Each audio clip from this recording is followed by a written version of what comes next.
So my talk is actually going to span two topics. First is going to be effective NGO management, which I use WIBU as an example.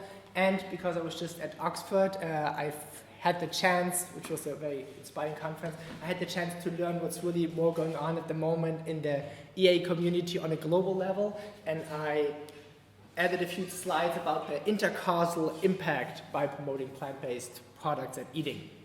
So a brief few words towards my background. I actually wear three hats, so to speak. I'm, as Jonas already mentioned, CEO of WIBU, Europe's largest vegan organization or pro-vegan organization. I'm a lecturer at the Berlin School of Economics and Law. I mainly teach business planning, and I'm involved with the EA Germany group, especially Berlin. I originally studied cognitive science, actually thought about studying medicine, but replaceability was too high. Then during my cognitive science study, I stumbled upon some articles from Peter Singer, mainly All Animals Are Equals, which made me go more into animal rights. I was at PETA, an animal rights organization, for 1 year, and then decided to go into management. So I studied nonprofit management, and so I got into WIBU. I was also at a business consulting company, PricewaterhouseCoopers, because I was considering earning to give, but I just couldn't really motivate myself to get up in the morning because I was more passionate about other things. So coming to the EA. Usually one of the big goals of EA is, or how it usually works, we want to make the world a better place, and then we, as Adriano pointed out, there are several topics. One of them is, of course, animal suffering. Secondly is global poverty. Thirdly is existential risks. And then maybe other causes like meta-charities, movement growth, or other things.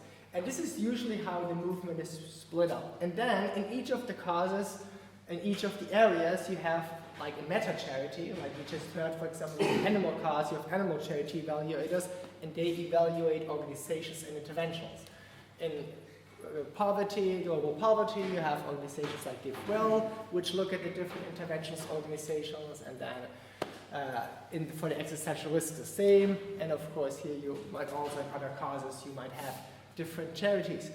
At least how I perceive it, and I'm open for, or correct me if I'm wrong, what's not really happening is that because we always look in each column separately, we don't really look at the intercausal impacts.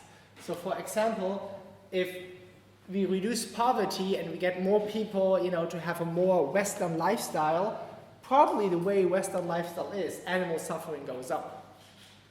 So actually, so one might make the altruistic argument by GiveWell or the organizations GiveWell recommending if they're doing a good job, this is actually harming the other cause. At the same time, it's quite conceivable that there are organizations or interventions which might not be in either of the different causes be like the top intervention, but are high up there in the different ones.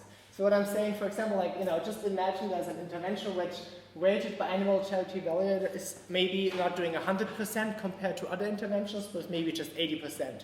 But the same interventions also has some impact here and some impact here, and maybe other causes. Does this make sense? Okay. So, but the model we're using now at Effective Altruism is that this intervention would be overlooked because in each of the different sections which are viewed separately, it would not be considered as a top intervention. And this is the reasons why I'm into promoting plant-based eating, because I actually believe that this is an intervention that is a little stuck in the middle. So let me come to that. So we at WIBU, for example, we made a graph of all the different effects that go into how the world is affected by us not eating enough plants or by us eating too many animal products. This is a little too complicated. I actually have some printed out stuff if you wanna read it. But just to give you a little overview, for example, we just heard, just in the animal cause, about 95% or even more of the human-made animal suffering is caused because animals are consumed. But also when you look at climate change, depending on the studies, some even go up to 51%, that greenhouse gas emissions are caused because of animal agriculture. When you look at the rainforest, a recent study by Greenpeace showed that 80% of the Amazon rainforest destruction is due because of cattle feeding or the grains that are being produced there to feed animals. The same counts for biodiversity. You might not care about biodiversity, but if you do, a lot of biodiversity is connected to the rainforest, so the more we ruin the rainforest, the more biodiversity you lose. If you look at water, it's not only a scarcity in California, but on a global scale, people predict that water shortage is going to be a big problem, and 20 to 33% of freshwater consumption in the world is actually done by farm animals. Also, when you consider global conflicts, there is a trend that conflicts are shifting toward, which used to be more religious-based conflicts to more resource-based conflicts. So by using our resources less wisely, we increase our chances of having more global conflicts. World hunger, more than 30% of the global harvest is actually used to feed animals, and it's quite an extremely inefficient way to use calories. And again, please note, I'm not saying that in order to relieve world hunger, it would be the most efficient way to reduce the consumption of meat and animal products. But I'm saying it is a big part of or it could be a big part of the solution. And if you sum all this up, you can actually see that it has a lot of impact. I think human health, at least in Germany, 30% of the costs in the healthcare system are actually diet related, and with other causes like smoking actually going down, the proportion of how much diet-relational costs is going up, so also in terms of human health, and of course a lot of that is linked to eating animal products.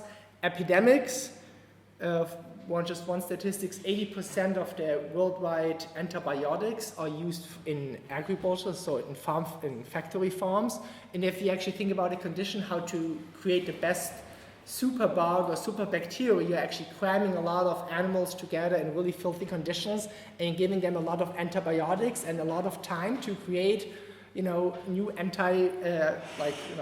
antibiotic resistant bugs. I mean, that's actually the way to go. And last but not least, moral values. If you're familiar with Peter Singer's work, he's arguing about the widening the moral circle, going from, the Western male, white, privileged person to include blacks and women and everything, and so this is kind of like how our moral progress has taken place, and he argues that the speciation barrier is actually the next step we should be taking. So one could argue by actually starting with that, we might increase the moral values in the world at all. Carnism is a psychological concept, why that conditions us to eat certain animals, and also altruism. We found, at least in Germany, that a lot of people who come into EA actually come via the vegan movement. So this also has, and I don't know, this probably is not so much the case from global poverty, at least, I have not perceived it that far. So actually also by promoting that kind of, what we do at Vibo, this might also be actually an efficient way to get more people interested into the effective altruism movement. And at least as I can see, there are not a lot of negative side effects to other causes by promoting a more plant-based diet. Okay, let's come to what we do at Vibo. So, our name is Vibo, and our tagline is only in German. It actually means die Zukunft ist pflanzlich, which means the future is or eats. It's kind of like a pun in German. It eats plant-based, and our vision is a world in which a plant-based lifestyle is the norm, and our mission is to promote plant-based eating by making it easier and more attractive. In principle, our strategy is, I introduced myself from a vegan organization, but which doesn't mean that it's an all or nothing thing. So we know, of course, that there's a continuum which goes from omnivore to vegan. And of course, we have it as a goal. We know that vegan for many causes is the best way to go. But we definitely don't go we are very practical. We don't try to be purists, so we're not those kind of vegans who argue about the last bit of details. It's way more the direction is way more important than the position. So of course, if you're if you're way over here, or like a company or an institution, we want you to encourage more in the plant-based way. Also, we usually do it with motivational approaches. So we use the carrot more, but if need be, we also can be a little poking sometimes, but just a bit, just if necessary. Okay, so as an organization, we have been grown quite tremendously, and usually if you compare nonprofits with companies, you find a big reason actually why nonprofits are often so inefficient. So, but let's look at profit organizations first. So you have a profit company. And this company, has customers and is providing some kind of product or service. And of course, it wants money from the customers. So you have a direct feedback loop. If you buy a new smartphone and there's another smartphone which is, 20% better or 20% cheaper or whatever, that company is getting the direct feedback from the customer, and it's not going to buy that product. Now, if you look at nonprofits, it's a bit different because they actually want to help the world, so they provide some service or product for the world, but in order to do so, they rely on donors to actually give them the money. And there's no direct feedback loop. So that's why you need EA, because, first of all, the NGOs often don't really know what's really working. What product, what service is really helping. And even if they do, and that's the problem that we often have, we know what's actually useful, they still need to convince the people giving the money that the program and intervention that they're actually wanting to run is efficient. And this makes it very complicated sometimes. So this is, if you run an NGO, is something you have to keep in mind. On another level, or in another way to put it, is there's actually a means and an end. And the end is to improve the world, so doing good for whichever cause you're interested in, but at the same time to improve the capacity to do good, because you can only do as good, as powerful as you as an individual or as an organization as you are. Which also means that you have to increase the impact of your own organization. So for example, how do you increase your impact of an organization? For example, like what we as Vivo did, of course, we grew our membership base. We have been founded in 1892, so quite a while ago, and we have been steadily growing. But in 2008, we made some major shifts, and of course, we increased our membership base, which allowed us to have way more influence. At the same time, of course, money is also an important issue. We increased our financial incomes. Last year, I think we were at 1.2 million. Of course, expenses also go up. That's of course, but this allows us, of course, this is only a means to an end. We don't need members, for their own sake, but actually to do something. But for example, one thing you actually want to do is raise interest in the cause. In our case, it's for plant-based eating. And for example, when we look at Google over the last years and Google Trends, you can look up for the different keywords. And if you look up vegan, vegetarisch, und Leberwurst, Leberwurst is just as a baseline. And you look, how it started off. So vegetarisch was around twice as popular as vegan, and Leberwurst is just was a bit low. But then when you look over time how it happened, you can see that, Leberwurst did not really move so much, but vegan really went ahead. So of course this is a success, which of course is not only due to Vivo, but many other organizations and activities. But this is something that we actually, that has been achieved for the cause. So you can actually put this in a two-level diagram, and this is kind of like the same what you have with every NGO if you want to be efficient. You can always do stuff that's good for the cause, and there's a second dimension which is good for your own organization, or also for you as an individual, but in our case, as an organization. And sometimes, as we've seen, actually the world looks more like this. So the more are more like, opposed to each other. I'll give you one example. We just heard it almost, you've seen it as bias. That's another statistics from animal charity evaluators, where they actually say the 99%, that's the amount of farmed animals that are being killed. I mean, how many of the animals, are farmed animals, which is in this statistic 99.8%, and only 2.0% are like cats and dogs in shelters. But when you look at the donation, which is below, you can see that only 1% is being given to farmed animals and 99% is actually going to shelters. So now you kind of like have, as an NGO, you have the problem. I mean, what do?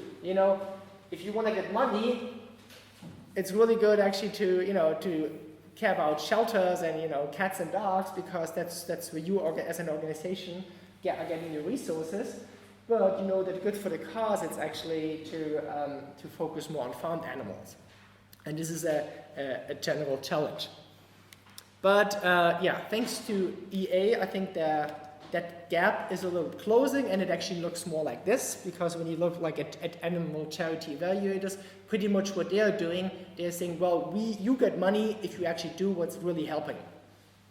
And it sounds like actually too easy of a principle, but I can tell you that in the NGO world, and I teach nonprofit management, it's pretty, well, it's not new, but it's actually really, really great to think that way, because then you always don't have to keep juggling two different things. So as an organization, of course, when you look at your programs, you might find out that you do all these different kinds of activities. That's the size is kind of like, the size of the program. And obviously you want to get rid of everything that's in here, all the programs that don't really do good for the cause and they're not really good for your organization. And ideally you move all other programs. Either you make them more helpful for the cause, or you make them maybe more attractive or like more helpful for your own organization. And I'll come to some examples. Yes, so that's what you want to be focusing on. And ideally you do this when you think economically, and this is something I've learned when I was at a conference, where it was an animal rights conference, and there was an American investor, which I think he didn't really know what he was getting into, but he was complaining about the animal rights movement being a money sink. And I was like, what do you mean? It's charity. He said, yeah, but I would like to invest some money, but all these shelters or like, advertisements or whatever, it's all the money thing. And first I was a bit confused, but then actually thought, well, maybe he actually has a point. And this made me think, actually maybe our activities should not be money sinks. So just to give an example, so if activities are money sink, which actually means they cost money, they bind existing resources, and they are economically unsustainable, and that's of course why there's a very slow development. While if you actually see certain activities as money sources, they generate money, and it's actually the society finances like animal activities or EA activities, and then it's economically self-sustaining, and then there's a much faster growth. And I'll come to a few examples how we have implemented at Vibu, which might you in your own organization inspire you to do something similar. So these are the targets that we are focusing on. It's consumers and activists, it's the media, it's medicine and research, politics and public institutions, it's the food industry, and it's chefs and caterers. So for example, one thing we did is we thought about organizing a congress, but a congress is a lot of work. So what we actually basically did, we found another agency to organize a fair. So we invented what's called the Veggie Fair, Veggie World. And we've had great successes, because we have between 10 and 20,000 people attending, and we as an organization, we don't have to put a lot of resources in there, because it's actually somebody else, an agency organizing it, but we get great and positive media coverage, so we can invite speakers. As you can see, I think they're like 300 to 400 people. The company actually pays for the speakers to speak there. We have like I said, the media there. The companies can connect. The people can taste the food. They get leaflets. They get more information. So this is actually a great way to create a positive vibe around the whole vegan movement. And we haven't just only done once. but we're actually doing this for 5 years, and it has been ever growing since. So this, for example, where we started like 4 or 5 years ago, which was in one city in Germany, and then we expanded to Düsseldorf and to Munich and to Berlin. There's actually going to be a second two ones in Berlin now. Now this year there's also going to be a veggie world or a veggie fair in Stuttgart, in Nuremberg, in Hamburg, and now we're actually also going international. Like the Austrians expanded. They have 2 fairs now. Actually, there's going to be one next year in Zurich, one veggie world, and also in Belgium there was already one fair. In the Netherlands there's going to be one, and in Paris. So, and we don't have to put any resources that are being donated to the animal cause or to the vegan cause in order for them to expand. We just triggered something, and because the market actually really liked it, it expanded, and we can work on other activities. Something similar we do is that we motivate corporations to develop more vegetarian and vegan products. Like one quite prominent product that we developed was a toothpaste with vitamin B12.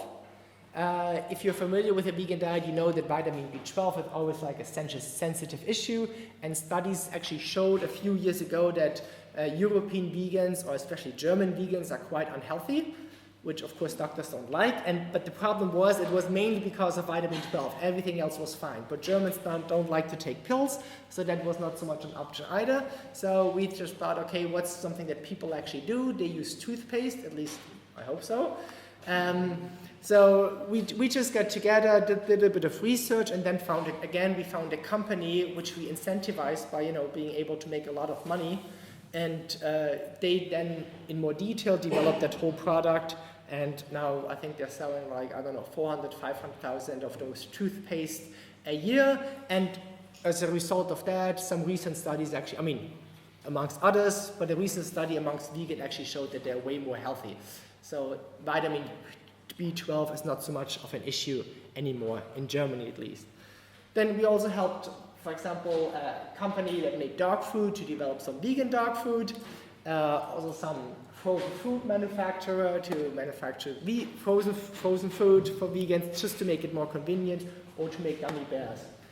And we also worked with actually really meat companies, which of course sometimes people think that's a bit weird, as a vegan organization to work with meat companies, but actually we think it's quite fruitful. And one last argument, I think, why that is, this is one of the meat companies we're working with, and this is one of their meat products.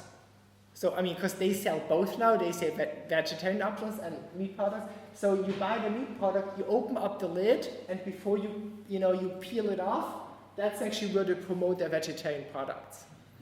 So, which is really good, because now so now even if you're a meat eater in Germany, you don't want to talk to any vegans, you just want to buy your sausage and be left alone, you're getting the vegetarian message. So, which is something we could not have achieved, if we only work with all vegan or vegetarian products. But of course, we don't only work with big companies. We also started startup support, which is called Vibu Startup, which reminded me a bit of EA Ventures. That's, I think, also present here. So where we help dedicated vegans to set up their own businesses. And again, we offer seminars, networks, coaching, and we try to make it, of course, in a financially sustainable way, helping those people making a profit, making money, but at the same time promoting the cause. Similar, a recent study showed that the biggest reason for Germans not to adopt a vegetarian or vegan diet is concerns with health. So we thought, okay, how could we do that? How we could change it? And we initiated a conference which is called VegMed. We joined partners with Charité, which is Europe's largest university and research institution for medical doctors. And of course, we had to put some money in initially, but now that the conference is getting bigger and bigger, we're actually attracting more and more sponsors. We can raise the prices for the doctors to attend the conference. We expect next year to have between 800 and 1,000 participants. So again, we don't really have to put a lot of resources in that. We just initiated it, and now it actually can grow and go on by itself. Something similar what we did is the catering industry. In Germany, each day about 12 million people rely on food provided by catering industry. That means like hospitals, schools, universities. And we train these caterers, but again, we actually charge them some money. We had initial funding from the Ministry of Environment, and we have worked with like all the companies you can see here, which means we actually trained their staff or their chefs to provide better vegan foods. And one nice example that we actually had, because I know there's a similar initiatives, we reached out to the Studentenwerk Berlin, which is like responsible for the universities in all of Berlin, which means they're responsible for 120 students. And they used to have a vegetarian option for like, I don't know, already 10 years, but we convinced them to also include a vegan options on each day of the week. So now if you are a student in Berlin and you want to have some vegan food, you have that options every single day in all of the canteens. So that's one option. Another thing is books. So we encouraged, of course, books to publish books. We reached out to publishers. We reached out to motivated vegans to make new cookbooks. We went to the Frankfurt Book Fair and promoted how this can be very viable. And I think that can also be an interesting statistics compared with the EA movement, because I guess you're all familiar with that there were 3 books that came out this year globally on effective altruism, or mainly if you don't include the handbook, which is the one by Peter Singer, Nick Cooney, and William McGaskill. And we also did some research looking back 5 years within the vegan movement, and we found out that number of 3 we found actually in the year 2010, when it came to vegan cookbooks. So 5 years ago, within the vegan movement, there were 3 vegan cookbooks coming out, and then the next year, this already expanded to 12 books. The next year, it was 25 in the year 2012, and that's only the new books. So which means, of course, you could still buy the other ones. And then we already thought, well, maybe we have, now we have enough. Maybe could there be more? But the year 2013, we have about 50 vegan cookbooks. Maybe this is happening with the EA. I don't think it's going to be that fast because cookbooks are more viral, but maybe some more. But then actually, most of my colleagues already said, well, Sebastian, that's it. Now it can only go downhill. But last year, it was that amount of books. So this is something if you have a viral idea or like a good idea and you use it in an efficient way. So yeah, I'm about actually to come to an end. So my conclusions are that promoting plant-based eating seems like a very useful cause for EA, at least in my opinion, but I'm here all weekend, so please come up to me if you have other information on that, because I believe that it has a high impact overall, and there's still a lot of, the crowd is not very high. I mean, Germany is already there are quite some organizations, but even like we could easily hire 5 to 10 new people if they're really smart enough and know how to work the system. And in other countries, I mean, especially if you look more to the east or in other countries, there's a lot that can still be done, because even though it's thriving, it's only still a small minority actually eating vegan. And there are many actually high efficient interventions. So depending on what your level of interest is, if you want to work more with companies or work with media or more research or talking more to individuals, there are all kinds of activities that can actually be helpful for that. And of course, it's also easy to take an individual step possible. Of course, becoming vegan yourself, which I actually think is an important cause. And I would like to finish with one quote of Peter Singer, because I know there's a lot of discussion about cost prioritization, but Peter Singer has a very interesting quote in his book, Animal Liberation, on that, which I would read out. And he says, "I would not question the sincerity of vegetarians who take little interest in animal liberation because they give priority to other causes. But when non-vegetarians say that human problems come first, I cannot help wondering what exactly it is that they are doing for humans that compels them to continue to support the wasteful, ruthless exploitation of farmed animals." Thank you very much.